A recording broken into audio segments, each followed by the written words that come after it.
Have you ever wondered why some people are a natural beacon attracting our trust, our attention, and even our affection, whilst others we prefer to avoid?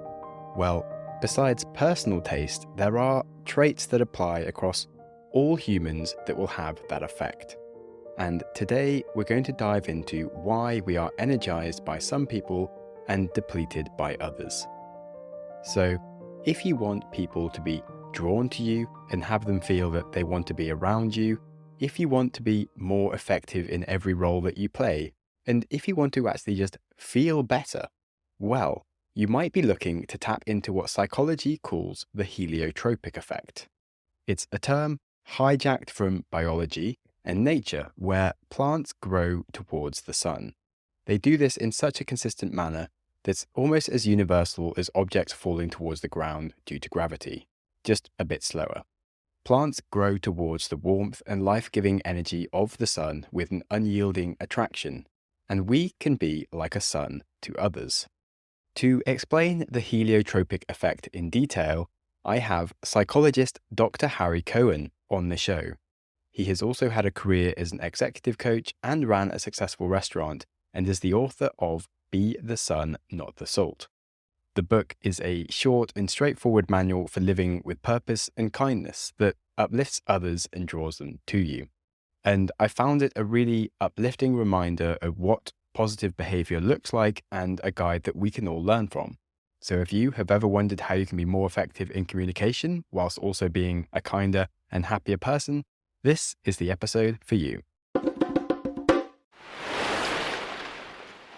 I'm just going to start with asking you to explain the heliotropic effect when it comes to psychology. So the heliotropic effect was coined by a professor, Kim Cameron, at the University of Michigan Business School, to describe positive energizers in corporations. Specifically, the leaders in these corporations demonstrated behaviors that would make other people feel great. And what are these behaviors? These are expressed virtues that show compassion, gratitude, kindness, authenticity, vulnerability, dependability, just to name a few. It turns out the heliotropic effect is this tendency for all living systems to be drawn to energy, which sustains life, which is why a plant tilts towards the sun. Heliotropic effect. It turns out that these people are extremely powerful and effective for making other people want to work around them, want to be around them. We want to be married to these people. We want to be friends with these people. We love when people are heliotropic, when they're their best self. Conversely, I talk about salt on the roots, which is the de-energizer concept. These are people who do the opposite. They make people feel crappy. And if you have a lot of leaders in organizations that are de-energizers, or you're married to one or working around one, they're very, very depleting. Like, metaphor, salt on the roots of the plant. Hence the simple idea, be the sun, not the salt. Work as best we can on being uplifting and kind and virtuous, our best self more often, 1% more than you already do. So that's the idea. And so that's the heliotropic effect, this tendency to be kind and uplifting. And all of us are heliotropic at times, some more than others. It's not personality dependent. It's not gender dependent. It's not even age dependent. Interesting. 'Cause I would feel like when you're talking about it, subjectively, I would say I could definitely recognize the heliotropic people in my life, and that I would say it feels very personality linked. So what do you mean by saying it's not personality related and just very circumstantial? You can meet a perfect stranger for 6 seconds and you don't know their personality, but they smile at you. And in that moment, they make you feel good. That's the heliotropic effect. You don't know them or their personality, but they held the door for you and they helped you in a small way, or they smiled at you. That is a tiny aspect of the heliotropic effect. The key is to not walk around going, he's heliotropic. He's not. He's very heliotropic. He's not very. So you don't want to be pigeonholing people, and you don't want to make people think, well, he's extremely heliotropic. Well, that might be the case. A very positive, energizing person. But then you're walking around with a clipboard evaluating people and putting people into categories. The idea is that it's a helpful tool for we humans, all of us, to be more heliotropic. It's not something to categorize people as being personality or gender dependent, because then you're looking for, well, who is and who isn't. Like binary, it's on a continuum and it's moment to moment. I can be a complete jerk to you in a split second after I was nice to you. Well, I just salted your roots. And in that moment, my next right thing to do is to apologize, realize that I was a jerk and say, I'm sorry. That's an effort to be a better version of ourselves. Definitely. But more in the general debate of like, what even is personality then? Because you basically are the person that you are, but that is your actions. And if your actions then define your personality, you are just a more heliotropic person if you are always doing nice things and trying to make them smile. Well, be careful of always, Always be careful of always, yes. right? We're human beings. Never say never. We are people since the beginning of time. For 5,000 years, the Stoics have been articulating these principles, as have recent social psychologists. When they understand human behavior, what is the deal with human behavior that seems to be universally true and has been true since time immemorial? So it's important not to get caught up in debate. When you're debating, you're less interested in deepening your understanding and more interested in making your point. Okay, I meant more like constructive, curious discussion around what even is personality as opposed to let's argue about personality. But So of the personality dimensions, there's 5 personality dimensions. People line up on those personality dimensions more or less, extroversion, introversion, things like that. Well, regardless of where you land on those traits, those personality traits, every single human being can lean to be a bit more heliotropic, a bit more kind. If you just use kindness or gratitude as a shorthand for heliotropic, you can use compassion, you can use curiosity, you can use generosity. They're all great virtues. Well, which is the best virtue? I mean, you're not going to, that's not helpful. You think compassion or gratitude is better? Yes. But more importantly, am I kind and generous to you, Sam? Do I make you feel great in my presence? And I'm not trying to, with any technique, I'm just trying to be a good, healthy soul to you. And when I say just, it takes some effort to listen, to be present, to be aware, to be mindful. If I notice that somebody comes in the room and I notice that you have to attend to him, I'm not going to just keep on talking. I'm going to say, does somebody need your attention? That just seems considerate to me. Not complicated, but important nonetheless. and yet we still somehow manage to complicate all these things. So what are the mistakes people make that cause them to complicate being a nice, compassionate person? Oh, I love the question. The question is everything. So there's lots of reasons we complicate things. Entropy is a force in nature, which makes things go towards disarray. So why do we have to keep cleaning things up? Because there's a force that makes things messy. So keeping it simple is a discipline. And I think the force of complicating things is forever around us. So returning to paying attention to the present moment, any mindfulness exercise, it's not that easy. Agree. I mean, that's the paradox of mindfulness or meditation or staying in the present moment. It's not that easy to stay in the present moment. We want to go to the past and we want to go to the future. And there's a million reasons that will invite us there. Hey, did you hear about yesterday? What do you think about the world? Isn't it going to hell in a handbasket? It's tempting to go there. And I personally don't recommend that. This mindset is about how to live every moment, every day, as best we can with a lot of forgiveness and self-compassion to be uplifting and kind and helpful to myself and others as best I can, more than I currently do, and do less salty behaviors. I've been reading a chapter. I wrote this book 5 years ago and it's still real for me. I'm reading 1 chapter a day based on the day of the month. Today is March 12th. Chapter 12 is Hold the Salt, which is don't say everything that's in your mind, all the snarky comments. Just refraining from saying them is a discipline. And I like thinking about that today, March 12th. I sent out a little note to my team with my intention to practice that simple idea. Now, it's not like I'm done. Tomorrow I get to practice that again. So the discipline of this wonderful work is, how can I be my best self more often with a little bit of effort? The blink of an eye is all it takes. Because I'm going to screw up, because I'm going to be thoughtless, inconsiderate, unkind, and every other salty behavior, I can then go, oops, forgive myself, apologize well, and do the next right thing. That's what I get excited about. And I think my gift to the world is the simplicity of this. But isn't there something more? Of course, there's a million things more, but can you be more kind to the person in front of you? I got an email from a guy in Lithuania this morning who said, I saw your article in Psychology Today, and there's a debate on the internet about, should you give up your seat to someone, and why should you, and what's wrong if you don't?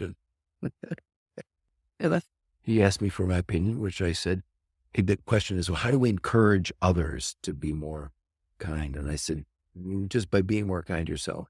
You be the kind person, and don't worry about encouraging others. So I've rattled on enough. There's a quote that I often say when someone asks for a glass of water, don't hose them down. I have a few questions from that. One around what you just said around the concept of leading by example to spread kindness. When someone is negative as a leader or just in life in general, how do you tell them that they are a negative, energy-sucking, terrible person to be around? Or do you just try and lead by example and that's the only way? Great question. And the answer is context dependent and relationship dependent. Here's what you do. You stroke your chin and you ask yourself a bunch of questions. And you say to yourself, chapter 1 is do all the good you can. Chapter 2 is be helpful. I mean, oh, wait a minute. What would be the most helpful thing to do here with this person based on my relationship, based on their openness, based on the context? Boy, oh boy. I think the better course of action here is to say nothing. I think the better course of action here is to say something as soon as we're in a private setting. I think the basic course of action here is to really sit down with him or her in the appropriate setting and give him specific counsel with specificities of why what he did and how he did it was bad, ineffective, counterproductive, or the like. I'm not going to say a word to this guy because he has no interest in hearing it. I'm going to move on and fight another day. There's so different answers to that question. People should look in the mirror and stroke their chin and say, I know what to do here. And let your heart and mind guide you. What's the right thing to do? How do you talk truth to power? This leader is making a mess of this organization. Well, what's the best way to communicate with that to him or her? There isn't one way. There's a million ways. I, as an executive coach and a long-time student of life and humans, have said to myself, I'm not going anywhere near that guy. He is unbelievably toxic, but he's not interested in being a better person. I'm not saying a word. Other people is like, when somebody tells me somebody's been a jerk, I say, well, have you spoken to him about it? No, I haven't spoken to him. Well, do you think you can and should? I don't know if I should. Well, let's talk it through. Our goal is to do some good. And if you can talk to someone in a way so they go, thank you. I didn't realize that my behavior was so off-putting. Appreciate that feedback. That's what you're looking for. You're looking for that home run conversation. And if you can't achieve that, probably not a wise move to say anything. So the question is a good one. What's your role? What's your responsibility? What's your job? Are you their father? Are you their friend? Are you their subordinate? Are you a perfect stranger? What's your role with them? With a kid at different ages, your job is to say certain things. But once that kid turns to, I have two 32-year-old twin sons. I often stroke my chin and say things or don't say things to my sons because it's either not my place or it is my place. And I'm not saying I know the answer. Can you give me an example of when it is your place or not? Well, yeah, it's context dependent. Let's say I was with one of my sons and he didn't say thank you to someone who did something for him and I was witness to it. I'd say, yeah, dude, I don't want to be a nitpicker, but I think you probably should have said thank you. And depending on how it's received, if I do it properly, he'll go, yeah, you're right. Period. I did good. If we were out dinner and he ordered my kids' orders and they don't say please or thank you to the server, I watch my tendency and I bite my tongue. But in other professional settings, I still feel it's appropriate to remind my kids to reach out and like thank their mother or their grandmother or a professional that I put them in touch with. I'm always trying to figure out what the right thing to do is boundary wise, not step over that line. Not saying I get it right, Sam. I'm saying that I work at thinking about getting it right so that I can be the best possible influence with my grown sons, given that I still feel a certain responsibility to help them be wonderful people. They're already wonderful people. So I'm not bragging. I'm saying that I see how wonderful they are. And I also see they could be a smidgen more it's parenting disease, wanting more for your kids, which are not my kids. They're my kids forever, but they're 32. They're adults. Well, always value having a conversation about things, but yeah, I've been very able to ignore their like feedback on things that sometimes I find out many years later they were right, and sometimes they weren't, and it's fun. You got to go through these things. And it really is the relationship dependent. Like, should you say something to someone? It really depends on your relationship and what is your desired outcome and how likely are you to be successful with that desired outcome. The changed behavior, the insight absorbed and appreciated. I'm not going to stand by and let evil flourish. What's your motive? Will you be successful? What should you do? I love those questions. A lot of it is how you do it. A lot of it is how you do it. That's right. And success is what you're looking for. You're not interested in being right. It's not necessarily about being right or like having all of your emotions necessarily heard or making the person feel bad. There's a hard one. Can you tell me about maybe a conversation you've had where you got it completely wrong and be specific, and then how you learned from that and change your style? I've been married 44 years, and sometimes my tone in an argument is disrespect. It's not necessarily what I say, but I've got a self-righteous, I know it all. Don't you realize that it's just wrong? I have learned, don't make my wife feel wrong, bad, and stupid. Now that seems so damn obvious, but what if she is wrong? So it's all about tone and respect and pointing out something that is, what are you trying? And so I think that's the most obvious is when I've been, disrespectful in tone to my wife in a conversation. Would you say part of the heliotropic, well, embodying it would be apologizing a lot more and getting ownership of your mistakes? There's a chapter, which is one of my favorites, which is apologize well, which is make your apologies short, sweet, and meaningful. Don't overthink it. Don't say, I'm sorry, but for whatever I did, I'm sorry.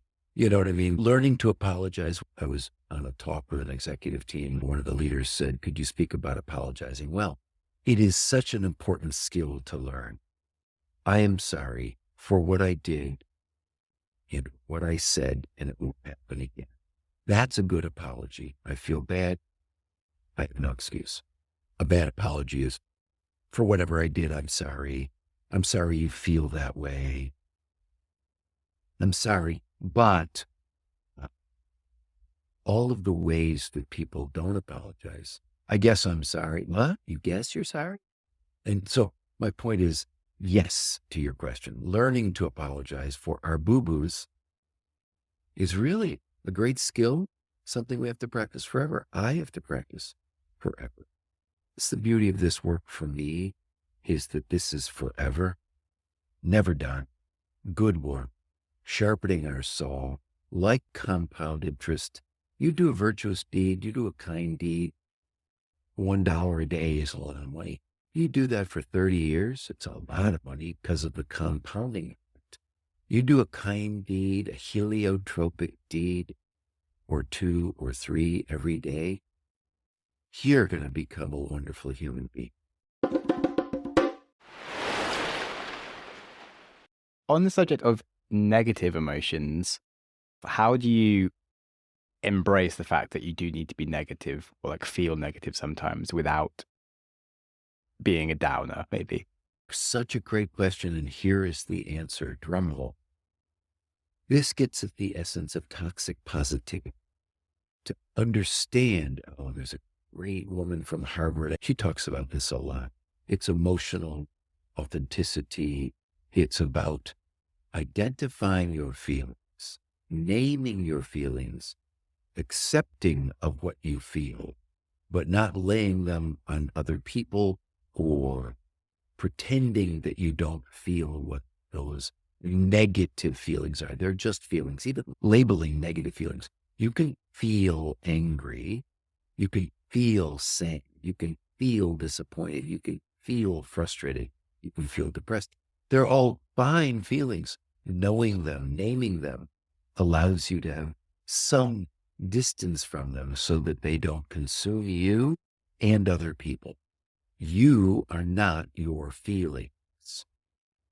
You have feelings, but that's not who you are. You can understand. It frees you from needing to identify. I am feeling sad is so helpful and real and allows someone else to step into your world and be there for you. It's wonderful. It's heliotropic to say and be sad. I am feeling very, very sad versus I am sadness. You're not sadness. You can feel many, and being vulnerable and authentic in that expression is so pure and allows other people to connect with you in a very vulnerable, authentic way. That is being heliotropic. And so when we lash out at someone, that's not very heliotropic. So we don't want to be toxically positive, to deny you're sad or unhappy or what other people would call negative emotions and say, well, I can't feel those. That's not heliotropic. Just a misunderstanding of this concept. It's not about put on a happy face, smile, to grieve and to feel sad and to feel lost and unclear. It's a beautiful, pure emotion. And when can someone express it, it allows someone else to just be there with them and for them without saying a word. Lovely.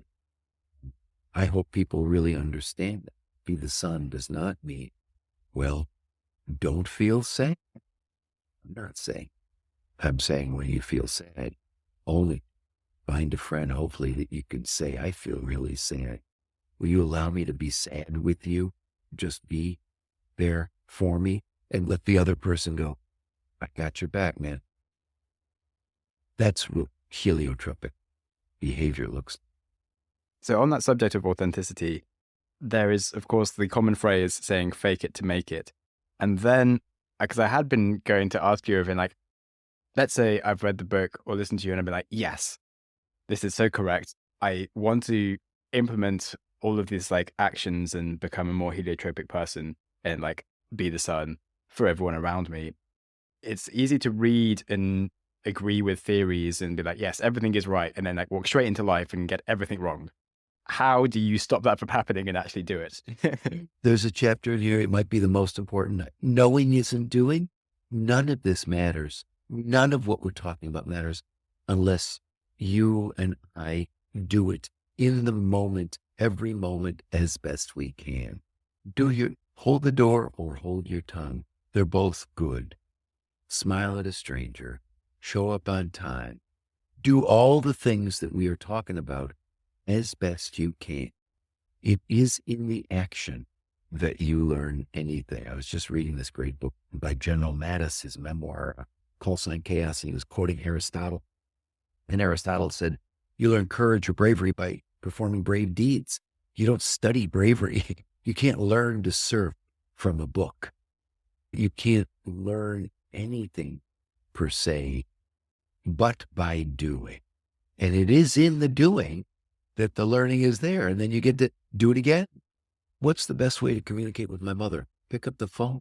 On the subject of then historical figures, is there one person from history or philosophy that you think most represents what you've embodied in the book?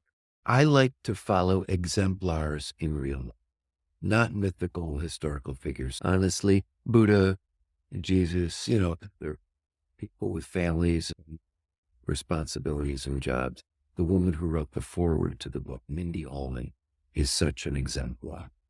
And I've met a few that are, just wonderful human beings who walk this earth. They're not saints. They're regular people. Nelson Mandela and Mother Teresa. I never met these people. I certainly like what I've read that they have done. But I like to look at regular people too and say, what a lovely human being. They live in this world and they walk among us and they're quite delightful humans. And that's my goal, to walk this earth and be a good person and have people say, what a nice person. And this guy was an uplifting soul. He helped. Yeah, I definitely found myself realizing one day that I had a mate called Ed who was just super lovely. And I just found myself often asking myself, what would Ed do when I was like a teenager? And he was definitely a heliotropic person now that you look through these lenses. Back to your book. If there was an extra chapter in your book that only appeared at midnight, maybe under a full moon, what secret advice would this chapter contain? People ask me why I write the book, and I tried to say as much as I could, so I never read another book. Is there anything that I wish I would have said? There was a fellow I ran into in Costa Rica recently, and he had just come back from a Moonlight surfing. It was 6 a.m, and he was out there from 4:30 to 6, surfing in a full moon. And we were standing and chatting, and he was such a vortex of goodness, was his expression. And he's such a brilliant, generous, kind, uplifting fellow. He teaches a course in investing at Columbia, and he runs a hedge fund, spent 6 months in Costa Rica, 6 months in Boston. Really inspiring. But what was most inspiring is he wasn't bragging about anything. He was sharing with me the feeling of being out in the waves in community, waiting for the next wave. It wasn't like, oh, did I catch a good one? It was the feeling of waiting for one's wave. The metaphor, being in community, not trying to achieve, not trying to get the good wave, but being there in community, waiting for the right wave in the moonlight, one with nature, one with people, one with his craft. It felt so wonderful. And I just learned to surf, I got up for 10 seconds, and I just can't wait to spend more time with him, but also learn to surf and try to live my life out in that space of waiting for the right. Is it this way? No. Is it swing? No. I just like the image and the feeling and the aspiration to live my life for that. Certainly in the modern day, we're feeling like we're trying to ride 5 waves at once, and you're like, we can all just calm down a bit and just enjoy what we're doing. And like, I'm certainly deliberately doing less. Like, I run this podcast for 7 years and also at least 3 other things at the same time. But this year, all I do is run a podcast, and it's so nice not doing anything else. Like, I spent some time last year. I lived in Nepal for 3 months as a mountain guide, which was sweet, and managed to keep running this. But now I'm like, yeah, I think I'm just going to grow the podcast and like moving to Portugal with my girlfriend so I can do more surfing. And I'm like, yeah, I have time to read the books of people that I'm interviewing before I meet them, and just geeking out and getting deeper into psychology and making a better podcast. So this is really nice. I don't need to run some crazy giant business or all the other things that I would like to sort of do, but actually I'm like, it mostly just stresses me out trying to do all these things, and not doing much is super cool. Where do you live? Where are you broadcasting? Right now I'm in the UK. I had to come back for an operation, but we are about to move back to Portugal. We were living in Amsterdam last year, but yeah, Portugal is the plan. Portugal is your going to be home. Yeah, going to be home from next month, which is nice. Cool. And then, what is one of your earliest ever memories? Doesn't have to be the earliest, just an early memory that's distinct and memorable. This isn't a good one, but it was a very real, like, trauma has a way of sticking in our heads. I was walking home from kindergarten with these really cool, tight jeans that had buttons instead of a zipper, and I couldn't get them off in time, and I wet my pants. I remember going to school feeling really cool because I had these cool jeans, and feeling just horrible coming home with my wet pants. I had to be 5 years old, so that's, a long time. But I think it has some power in the pure ego. Look at me. Aren't these pants cool? Not so much, buddy.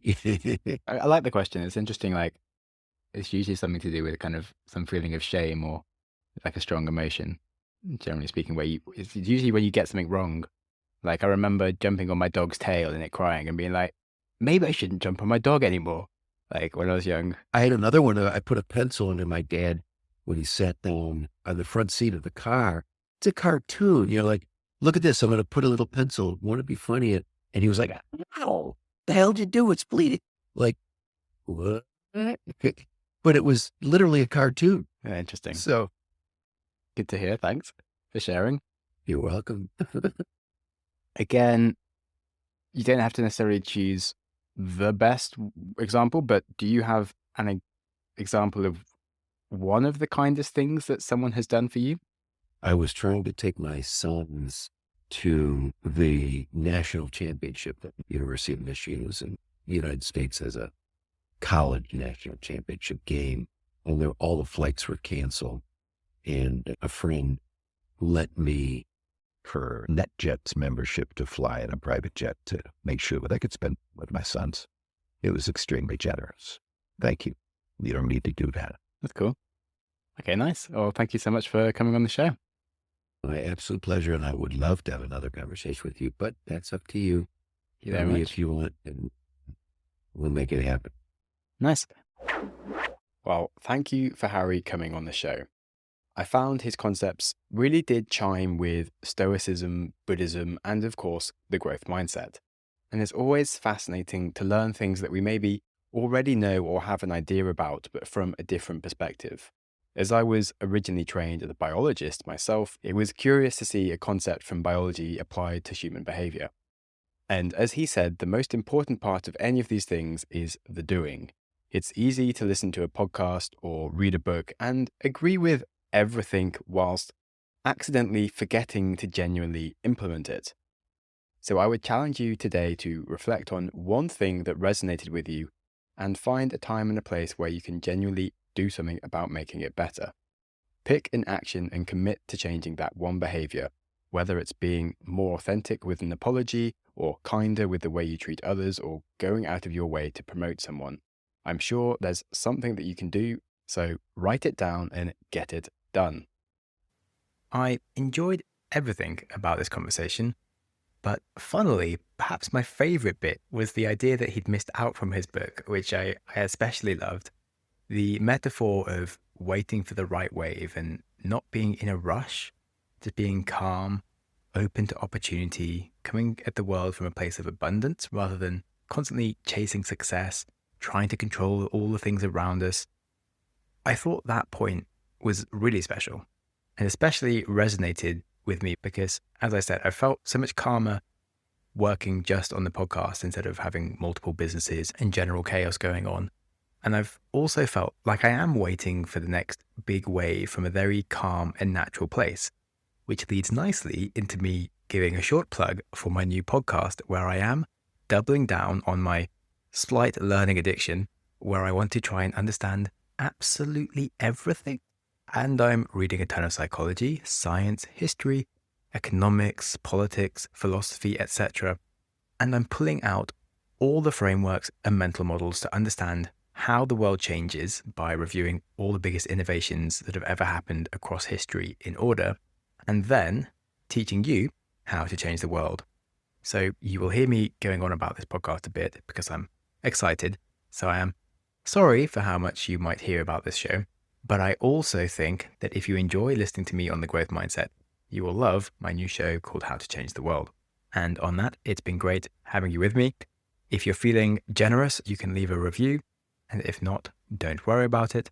Remember, life is short and to be enjoyed, and you certainly don't need to waste too much time worrying about reviewing podcasts. Thank you so much for listening. Go you! Your consistency to reach the end of an episode is legendary. My hero!